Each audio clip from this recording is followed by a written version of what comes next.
Can you master 10 Steal A Brainrot pro skills in under 24 hours? This model makes me damn near invisible. Holy. You see, the only thing about this is, I just started my account 1 hour ago. Bro, get that back, bro. What are you doing? Bro, no. Bro, what? Bro, no. Can you learn 10 pro skills in Steal A Brainrot in under 24 hours? Well, lucky enough for me, I was able to get in touch with one of the pro players that has top steals in the game, and he gave me some of these tips, which brings us to tip 1. All right, we are in the game, and tip number 1 that I got from this pro player is be as small as you can. Now, the model that I was recommended was the Mort from this player, and now that I'm in game, it looks like this player is pretty small. Like, whoa, look. Oh, already, bro. No. This ain't going down like that. Excuse me. Here it is. This is how it looks. And yeah, this guy, I don't know what's wrong. Bruh, what are you doing? Can you? Yes, put it down. Number 2 is going to be your hardware performance. So if you take a look in the left-hand upper corner, you will have a settings wheel that you can adjust your hardware. Now there's all type of things like maximum FPS, graphics, quality, and different things like that. So depending on the hardware that you have, you want to have the most frames, and you want to have your PC working the best that it can. So if you come to this tab here and adjust the settings, you want to adjust the settings to give you the most FPS and to allow your hardware to perform the best. Good performing hardware is going to be the way for you to steal brainrots and to actually have an advantage over different players. Okay, now tip number 3 is always scout before you steal. Now, as you can see, I'm looking inside of this player's base. He doesn't have much, but he or she does not see where I am exactly right now, and that's for the best, because once they leave, they won't know that I'm attempting to steal brainrots from their base. Like, now they're gone. If their base was unlocked, I was able to go in, steal a brainrot, and leave. So don't just rush in there to just steal a brainrot or your favorite brainrot just because you've seen it. Scout first, and then go make your move. Tip number 4 is always have a planned escape. Now, as you can see, I see this player's base. I see he has brainrots that I want, but I'm not just gonna go right in and steal. Actually, somebody's stealing from me. Hey, bro, what are you having a time of your life over here? Ain't no bouncing around, bro. Oh my God, I'm getting slapped around. Okay. Oh, it's stolen. Why can't I get out? Before I steal my brainrot, I want to locate my base, locate a possible route that I could take, and then steal it. So, if I wanted to steal this player's brainrot, I would steal it. I probably would take a route behind here, so I would not get caught, and then I would run up to my base. Right now, my base is unlocked. But yes, always have a planned escape route.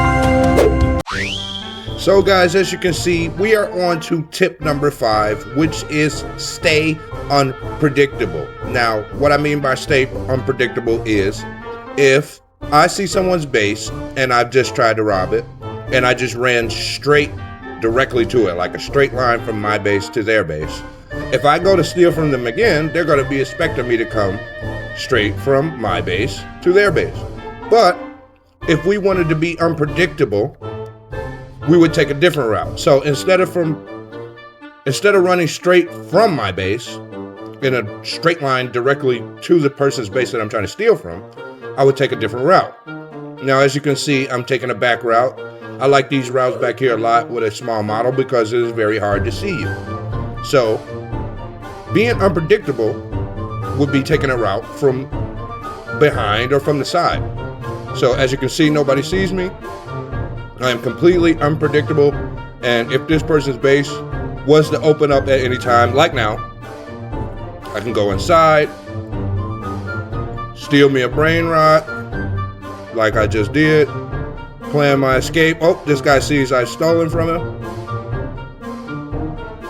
drop it in, and boom, there it is. Collecting money from me in my base. Be unpredictable. Okay, tip number 6, which might sound a little dumb or unneeded, but it definitely is play with sound. You may see a lot of your favorite YouTubers playing without sound, and then they have their own background music in there. That's fine and all for content, but when you're really trying to be sweaty in this game, you need all the things on your side that you can. And playing with sound is strong. Even though Steal A Brainrot is a simple game, it has audio cues that are very important. Like, for instance, when you're being stolen from, there's an audio cue that goes off, as you can see. So, also, along with audio cue, you can lightweight hear footsteps by your base. You can hear people attacking others by your base, and a lot of other things. Like now, I just heard this guy steal my Brainrot. He's putting my Brainrot down now, and yeah. So, tip number 6 is, I know it may sound ridiculous, but play with sound. It actually helps you. So we are on to tip number 7, and tip number 7 is going to be force the third party whenever you can. Now, forcing the third party is, put that down, thank you. Forcing a third party is not actually committing the stealing attempt first, but letting someone else steal from someone else's base first, let them get distracted with fighting each other, and then you swoop in and steal a Brainrot while they're distracted. This method is called third partying, and it is notoriously famous in a lot of multiplayer games. Put my Brainrot down. And it can be used in Steal A Brainrot also. So if you would like the third party, just wait for people to, get distracted fighting each other, and then you swoop in like the little mort rat that you are and steal the Brainrot. Third partying is very strong in other games, and it can be strong in this game. So use it. So guys, tip number 8 for this guide is going to be abuse jumping. Now, as you can see, this player just tried to hit me. Along with me having a small model, if I abuse jumping, it is very, very, very hard to hit you. Very hard. This is called momentum jumping, and you can also further boost this by shift locking while jumping.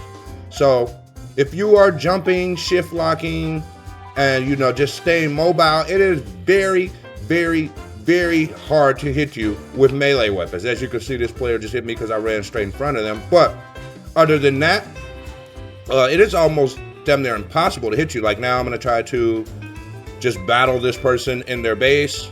So yes, guys, if you can master the skill of momentum jumping, you are going to be pretty annoying out there in Steal A Brainrot. It's going to be absolutely kind of impossible to hit you.